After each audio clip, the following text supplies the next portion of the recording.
പ്രശസ്തനായ പത്രപ്രവർത്തകൻ രവിശങ്കർ ക്യാൻസർ ബാധിച്ച് ആശുപത്രിയിൽ കിടക്കുന്നു. കോളേജ് അധ്യാപികയായ മാലിനി അയാളുടെ ഭാര്യയാണ്. മാലിനിയുടെ സഹപാഠിയും രവിശങ്കറിൻ്റെ മുൻ ശിഷ്യനുമായ രാജേന്ദ്രൻ എപ്പോഴും അവരെ സഹായിക്കാൻ കൂടെയുണ്ട്.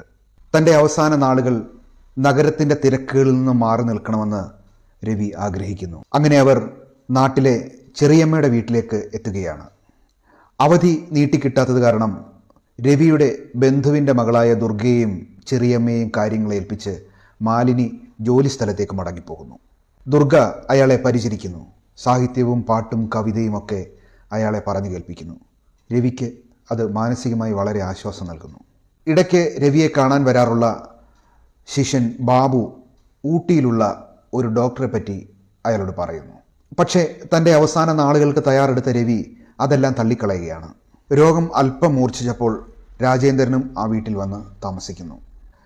രവിയുടെ മരണം ഉറപ്പിച്ച ചെറിയച്ഛനും ചെറിയമ്മയൊക്കെ സ്വത്തുക്കൾ വീതം വെക്കുന്ന കാര്യങ്ങളൊക്കെ സംസാരിക്കുന്നത് രവിയെ മാനസികമായി വളരെയധികം വേദനിപ്പിക്കുന്നു. രാജേന്ദ്രനും രവിയുടെ ഭാര്യയും ഈ അവസരത്തിൽ അടുക്കുന്നു. ഇതുകൂടി അറിഞ്ഞ അയാൾ ആകെ തളരുന്നു. ഇതിനിടയിൽ ബാബു പറഞ്ഞ ഡോക്ടർ രവിയെ കാണാൻ വരികയും തൻ്റെ ആശ്രമതുല്യമായ ഹോസ്പിറ്റലിൽ വന്ന് താമസിക്കാൻ അയാളോട് ആവശ്യപ്പെടുകയും ചെയ്യുന്നു. അങ്ങനെ യോഗയും ധ്യാനവും ഒക്കെ കൊണ്ട് അയാളിൽ ജീവിക്കാനുള്ള ഒരാഗ്രഹം ആ ഡോക്ടർ ജനിപ്പിക്കുന്നു. അവസാനം ഡോക്ടറുടെ ചികിത്സ ഫലം കാണുന്നു. രവി രോഗവിമുക്തനാകുന്നു. പക്ഷേ ജീവിതത്തിലേക്കുള്ള അയാളുടെ തിരിച്ചുവരവ് ആരിലും ആഹ്ലാദമുളവാക്കുന്നില്ല. കാരണം അയാളേക്കാൾ മുമ്പേ അയാളുടെ അവസാനം അവർ ഉൾക്കൊണ്ടിരുന്നു. മരണം കാത്തുകിടന്നവനോടുള്ള സ്നേഹമാണ് തന്നോട് കാണിച്ചിരുന്നതെന്ന് രവിശങ്കർ തിരിച്ചറിയുന്നു. പാഞ്ഞു വരുന്ന ഒരു ട്രെയിനിന് മുന്നിലേക്ക് നടന്നു കയറി അയാൾ ജീവിതം അവസാനിപ്പിക്കുന്നിടത്ത് ഈ സിനിമ അവസാനിക്കുകയാണ്. MT വാസുദേവൻ നായരുടെ രചനയിൽ ഒരു സിനിമ സംവിധാനം ചെയ്യണമെന്ന് സംവിധായകൻ ഹരികുമാറിന് വളരെ ആഗ്രഹമായിരുന്നു. അതിന് അദ്ദേഹം കാത്തിരിക്കേണ്ടി വന്നത് നീണ്ട 3 വർഷം. 52 സീനുകൾ എഴുതിയ ഒരു കഥയായിരുന്നു ആദ്യം MT ഹരികുമാറിന് വേണ്ടി മാറ്റിവെച്ചിരുന്നത്.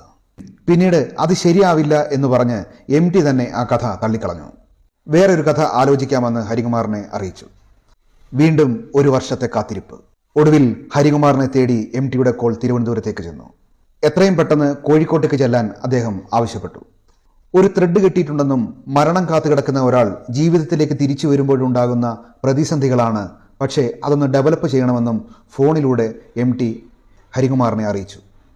കുറച്ച് ദിവസങ്ങൾക്ക് ശേഷം ഹരികുമാർ കോഴിക്കോട്ടേക്ക് എത്തുമ്പോൾ ആ മരണം കാത്തുകിടക്കുന്ന ആൾ രവിശങ്കറാണെന്നും അയാൾക്കൊരു ഭാര്യയുണ്ടെന്നും അത് മാലിനിയാണെന്നും പിന്നെ കാമുകയും മറ്റുമൊക്കെയായി ഒരുപാട് കഥാപാത്രങ്ങൾ അപ്പോഴേക്കും ജനിച്ചു കഴിഞ്ഞിരുന്നു. കന്യാകുമാരിയിലെ ഗസ്റ്റ് ഹൗസിൽ വെച്ച് അദ്ദേഹം അതിൻ്റെ 1 ലൈൻ പൂർത്തിയാക്കി. ആശുപത്രിയായിരുന്നു കഥയിൽ ഭൂരിഭാഗവും. എന്നാൽ തുടർച്ചയായി ആശുപത്രി കാണിക്കുന്നത് കാണികളെ ബോറടിപ്പിക്കുമെന്നും ചർച്ചയിൽ അഭിപ്രായം ഉയർന്നു വന്നു. രോഗശൈലിയിൽ നിന്ന് ഉമ്മറത്തേക്കും തൊടിയിലേക്കുമൊക്കെ ആ വിഷ്വൽ സഞ്ചരിച്ചു. ഷൂട്ടിംഗ് തുടങ്ങുന്നതിന് 1 മാസം മുമ്പ് സമ്പൂർണ്ണ തിരക്കഥ ഹരികുമാറിനെ MT ഏൽപ്പിച്ചു. ഒറ്റപ്പാലത്തെ ഒരു വീട് ഷൂട്ടിങ്ങിനായി തിരഞ്ഞെടുത്തു. മസിനഗുഡിയും തിരുവനന്തപുരവും ചെങ്കോട്ട റെയിൽവേ തുരങ്കവും ഒക്കെ മറ്റു ലൊക്കേഷനുകൾ. കോട്ടയത്തെ റെയിൽവേ തുരങ്കത്തിലൂടെ കടന്നുപോകുന്ന പ്രതീതി ക്ലൈമാക്സിനുണ്ടാകണമെന്ന് ഹരികുമാർ തീരുമാനിച്ചിരുന്നു. അതിമനോഹരങ്ങളായ 4 ഗാനങ്ങൾ കൊണ്ട് സമ്പന്നമായിരുന്നു ഈ സിനിമ. ONVയുടെ ഗാനങ്ങൾക്ക് ബോംബെ രവി സംഗീതം നൽകി.